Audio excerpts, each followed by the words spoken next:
बिस्मिल्लाहिर्रहमानिर्रहीम। एक सवाल आया है कि नमाज के बाकी जो अरकान हैं, जिस तरह क़याम हो गया, रुकू हो गया, सब एक एक बार हैं एक रकात के अंदर, लेकिन सजदे हर रकात के अंदर दो क्यों हैं? तो उसका जवाब ये है कि अगर कोई शरई हुक्म ऐसा है कि जिसकी कोई हिकमत समझ आ जाए तो ये और बेहतर है कि जब वो किसी काम की वजह और उसकी इल्लत मालूम हो जाए तो बंदा इबादत करने में और लज़्ज़त महसूस करता है।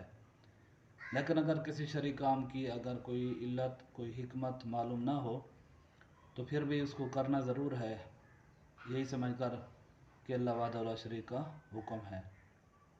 तो यहाँ तक बात है सज्जे दो हरकत के अंदर, तो उसकी वजह ये है, दो वजूहात फ़ुक़हा कराम लिखते हैं।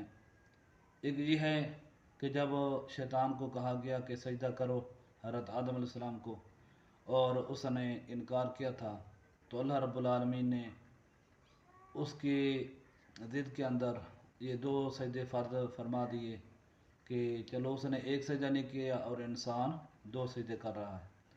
और दूसरा ये भी कि एक जब बंदा सजदा करता है तो ये तसव्वुर करना चाहिए कि मिन्हा खलक़नाकुम व फ़ीहा नुईदुकुम, कि एक सजदे के वक़्त ये तसव्वुर करना चाहिए कि हम इसी मिट्टी से बने हैं, और दूसरे सजदे के वक़्त ये ख्याल करना चाहिए, तसव्वुर करना चाहिए कि हमने इसी मिट्टी में जाना है। इस वजह से हर रकात के अंदर दो सजदे होते हैं।